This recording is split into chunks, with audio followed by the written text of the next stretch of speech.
Hello everyone, कैसे हो दोस्तों।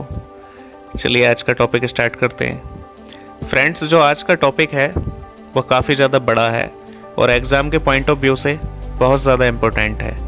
इसलिए आज आप इस वीडियो को बिना स्किप किए पूरा देखिए और मैं आपको विश्वास दिलाता हूँ, अगर ये वीडियो आपने बिना स्किप किए पूरी देख ली तो आपको बहुत सारी चीज़ें इतने अच्छे से क्लियर हो जाएंगी कि आपको बहुत अच्छा लगने लगेगा इस सब को पढ़ना।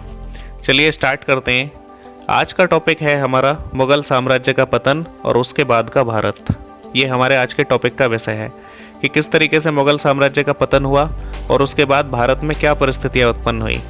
वास्तव में मध्यकालीन भारत का जो अंतिम समय था और जो आधुनिक भारत की शुरुआत थी, उसके बीच में बहुत सी कॉम्प्लिकेट घटनाएं हुई जिन्हों की अच्छे से एक्सप्लेन करने की बहुत ज़्यादा ज़रूरत है, क्योंकि वहाँ से काफ़ी ज़्यादा क्वेश्चन बनते हैं और उन घटनाओं में इतना ज़्यादा कॉम्प्लिकेशन है कि जिनको समझने के लिए काफ़ी ज़्यादा दिक्कत होती है। और ये एक ऐसा टॉपिक है कि इसको आप रटने की जगह अच्छे से समझना बहुत ज़रूरी है। चलिए मैं आपको बताता हूँ, स्टार्ट करते हैं टॉपिक। तो इसकी शुरुआत होती है 1526 से। हम सब जानते हैं कि 1526 में बाबर ने इब्राहिम लोदी को हरा दिया और दिल्ली में जो 300-400 साल से सल्तनत काल चला आ रहा था, सल्तनत डायनेस्टी को एंड कर दिया गया। सल्तनत काल की समाप्ति के बाद मुग़लों ने अपने साम्राज्य की नींव डाली और भारत में 200 से 250 साल तक मुग़लों ने शासन किया। इसके पीछे के कई सारे कारण थे। मुग़ल दूरदर्शी थे, उनकी सेना मजबूत थी, भारत की परिस्थितियों को वो अच्छे से समझते थे और इसके साथ साथ मुग़लों ने भारत में विकास किया, कई ऐसे कार्य किए जो यहाँ की जनता के हित में थे। शायद यही कारण था कि मुग़ल इतने लंबे समय तक भारत पर शासन कर पाए। लेकिन जब मुग़ल साम्राज्य का पतन हुआ, ठीक उसी समय भारत में बहुत सारी प्रॉब्लम्स क्रिएट हुई, या ये कहिए कि मुग़ल साम्राज्य के पतन के बाद जो उत्तराधिकार की जंग थी उससे बहुत सारी नई समस्याओं को पैदा कर दिया। मुग़ल साम्राज्य जब अपने अंतिम पड़ाव पर था तो वो पूरे तरीके से कमज़ोर हो चुका था, जिसका नतीजा ये हुआ कि बहुत सारे स्वतंत्र राज्यों का उदय हुआ, जिसमें कि आपका हैदराबाद, बंगाल, अवध, मैसूर, केरल, मराठा साम्राज्य, सिंध और पंजाब, ये नए राज्य भारत में बने, जिनका कंट्रोल पूरे तरीके से मुग़ल सल्तनत के बाहर था। इन सभी राज्यों पर मुग़ल सत्ता का कंट्रोल ना के बराबर था और यहीं से एक नए भारत की शुरुआत हुई। हमारा टॉपिक बंगाल से जुड़ा हुआ है, इसलिए पहले बंगाल के बारे में बात कर लेते हैं।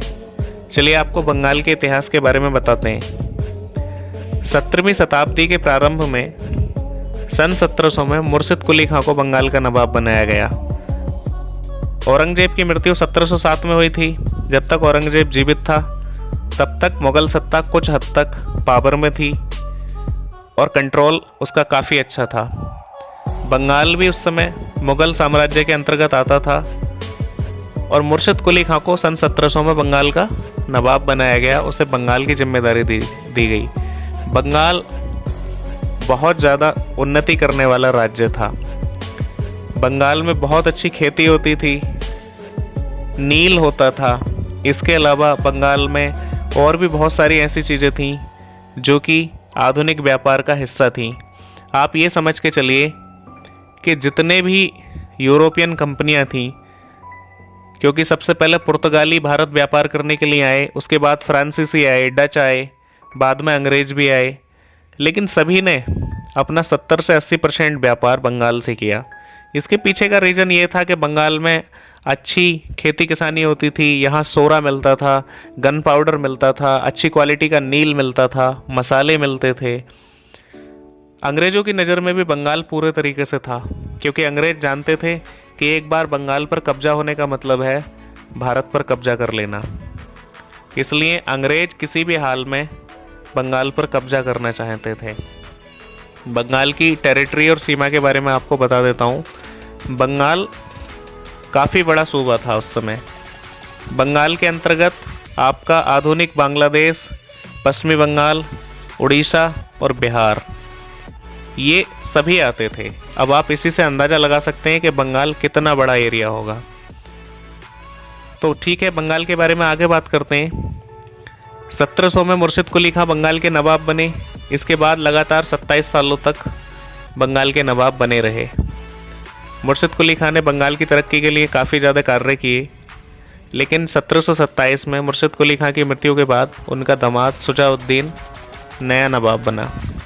शुजाउद्दीन भी अपने ससुर की तरह समझदार नवाब था। उसने भी जनता के हित में और भलाई में कार्य किए और 7-8 साल तक नवाब बना रहा।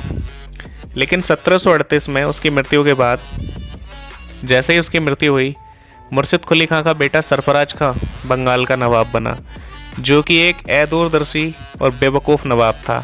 इसी का फ़ायदा उठाकर 1740 में अलीवर्दी खां बंगाल का नया नवाब बना। अलीवर्दी खां के बारे में मैं पहले भी एक वीडियो बना चुका हूँ, लेकिन ठीक है, इसमें मैं आगे बताता हूँ। अलीवर्दी खां एक अच्छा प्रशासक था, एक अच्छा नवाब माना जाता है। उसने भी लगभग 16-17 साल बंगाल पर शासन किया और उसके शासनकाल में बंगाल ने अच्छी खासी तरक्की की। लेकिन एक दिक्कत ये थी कि अलीवर्दी खां पूरे समय, अपने शासन के पूरे समय बाहरी आक्रमणों से घिरा रहा। उस समय जितने भी आक्रमणकारी थे, उन सब की नज़र बंगाल पर थी, जिसमें कि मराठा और अहमद शाह अब्दाली प्रमुख थे। पूरे जीवन भर अलीवर्दी खां ने बाहरी आक्रमणों का सामना किया और 1756 में उसकी मृत्यु हो गई। 1756 में उसकी मृत्यु के बाद उत्तराधिकार की जंग में शौकत जंग और सिराजुद्दौला के बीच काफ़ी संघर्ष हुआ। शौकत जंग अलीवर्दी खां का भतीजा था, जबकि सिराजुद्दौला उसकी छोटी बेटी का पुत्र था। उत्तराधिकार की जंग में सिराजुद्दौला की विजय हुई और 1757 में सिराजुद्दौला बंगाल का नवाब बना। लेकिन सिराजुद्दौला भी एक बेवकूफ़ और मूर्ख नवाब था। वो अंग्रेज़ों की चालाकी और उनकी नीतियों को समझ नहीं पाया।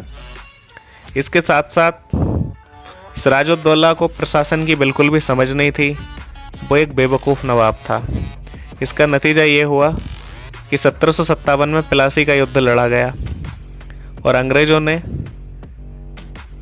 मीर जाफ़र की मदद से, जो कि सेनापति था सिराजुद्दौला का, मीर जाफ़र की मदद से सिराजुद्दौला को समाप्त कर दिया।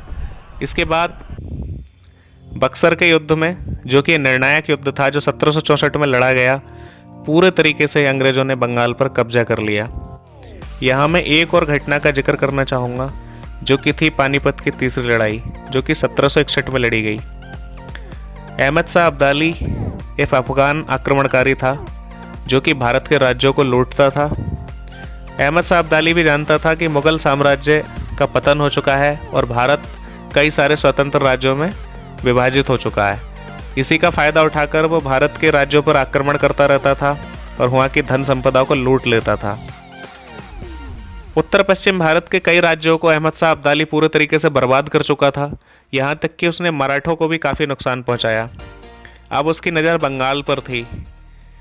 चूँकि अंग्रेज़ों का पूरा वर्चस्व बंगाल पर विजय के ऊपर टिका था, इसलिए अंग्रेज किसी भी हाल में बंगाल को अपने हाथ से नहीं जाने देना चाहते थे। इसी का परिणाम ये हुआ कि प्लासी के युद्ध के बाद और बक्सर के युद्ध से पहले 1761 में पानीपत की तीसरी लड़ाई लड़ी गई, जिसमें कि अहमद शाह अब्दाली और अंग्रेज़ों के बीच में एक घमासान युद्ध हुआ, जिसमें कि अंग्रेज़ों की विजय हुई। अब अहमद शाह अब्दाली का डर पूरे तरीके से समाप्त हो गया, इसलिए अंग्रेज़ों ने वापस से बंगाल पर फोकस किया। 1764 में मीर कासिम को हराने के बाद पूरा बंगाल अंग्रेज़ों का हो गया। लेकिन अंग्रेज़ यहीं नहीं रुके, इसके बाद भी उनके प्रयास जारी रहे। बंगाल तो बस एक शुरुआत थी। ईस्ट इंडिया कंपनी, जो कि भारत में व्यापार करने के उद्देश्य से आई थी, जो कि अब तक व्यापार ही कर रही थी, 1757 में प्लासी के युद्ध के बाद उसने सत्ता की बागडोर संभाल ली और 1764 आते आते पूरे तरीके से बंगाल पर कब्जा कर लिया गया। अंग्रेज़ यहीं नहीं रुके, इसके बाद उन्होंने मैसूर को जीता। अंग्रेज़ों के और मैसूर के बीच में 4 लड़ाइयाँ लड़ी गईं और नतीजा ये हुआ कि 1799 आते आते मैसूर भी अंग्रेज़ों के कब्जे में था। अंग्रेज़ों ने अपना विजय अभियान जारी रखा। इसके बाद उन्होंने मराठा साम्राज्य के अधीन या मराठा साम्राज्य के खिलाफ 3 लड़ाई लड़ी और उसमें भी अंग्रेज़ों की विजय हुई।